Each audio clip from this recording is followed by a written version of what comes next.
Good morning, podcasters, YouTubers, Facebookers, LinkedIners, Twitterers, and everything in between is, right? The followers, the listeners, the podcast sharers, customers, the lurkers. Yeah, the lurkers. Guys, morning. Today's subject is one for managers and leaders. And it's an important musing that I want to share with you. And it's one that I wish somebody had shared with me a very long time ago.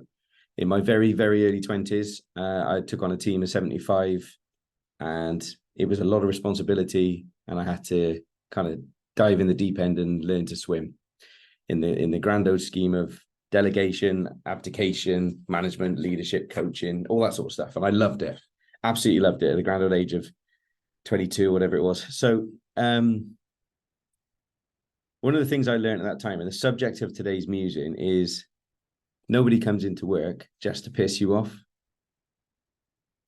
And it may be a funny thing. It may be something that lands straight away with somebody who's feeling exactly as I was then. And it's like, because sometimes people don't agree. It's like, if you look at the harmony of business, you've got business needs on one side of the needle and you've got individual needs on the other side of the needle. And the harmony is in the middle, right? But it's very rarely there because people are doing things to meet their individual needs. Their individual needs, and the business are doing things to meet the business needs and stuff. And a lot of things will hit the middle spot perfectly because it matches both needs. It captures both needs. But when people are starting to push their individual needs ahead of the business needs, or people are pushing the business needs ahead of the individual needs and not considering either, and it's that lack of consideration, it compromises people. And when it compromises people's values, identities, and beliefs, it shifts their behavior. And interestingly enough, there's a funny old phrase, which is when you've studied enough psychology, you can't get angry at someone's response because you understand the kind of drivers behind it and the reasons behind it. But I'd encourage all of you to read and study as much as you can about psychology, behaviors, body language, nonverbal communications. Learn all they used to call this softer skills. These are the vital skills, right, in life and business when it comes to being able to engage and get the best out of yourself and everyone else, right? Vital skills. So in the guise of people don't come into work just to piss you off, that was where I got to. I remember shaving one day. I showered in the morning and I was having a shave, and I remember shaving. I was just thinking, I swear to God, some of these people are coming in. They're coming into work just to piss me off. And it was at that moment I kind of sat on the toilet.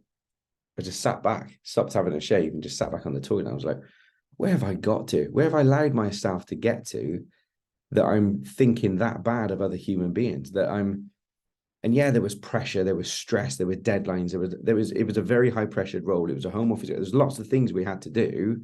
And I had a lot of responsibility with a lot of livelihoods, right? So all of that, we kind of absorb all of that pressure on, and then the ego kicks in, and I'm great, and I'm all this sort of stuff. And then the pressure builds and builds and builds and builds and builds, and the little voices start to really kick in, and it feels like the walls are closing in around you.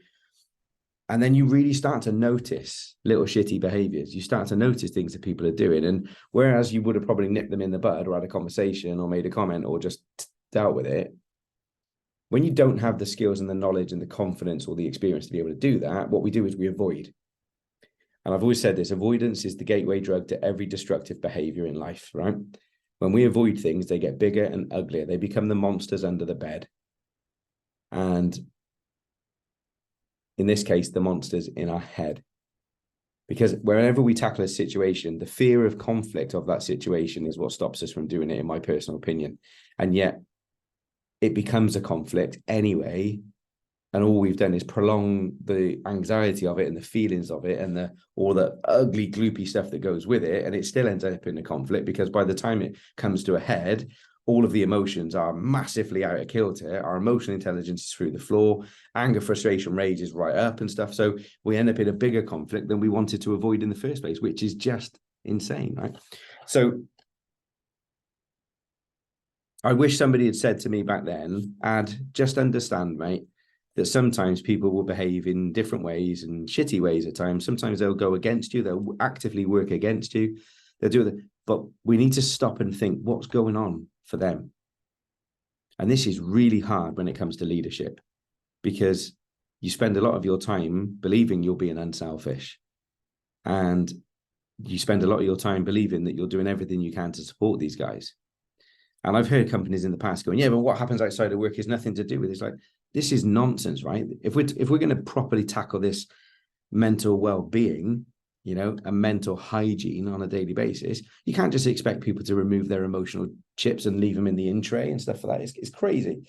So we have to be, and we have to create time and space, and we have to be that leader that encourages that in others, because they'll back you all the way when you're backing them all the way.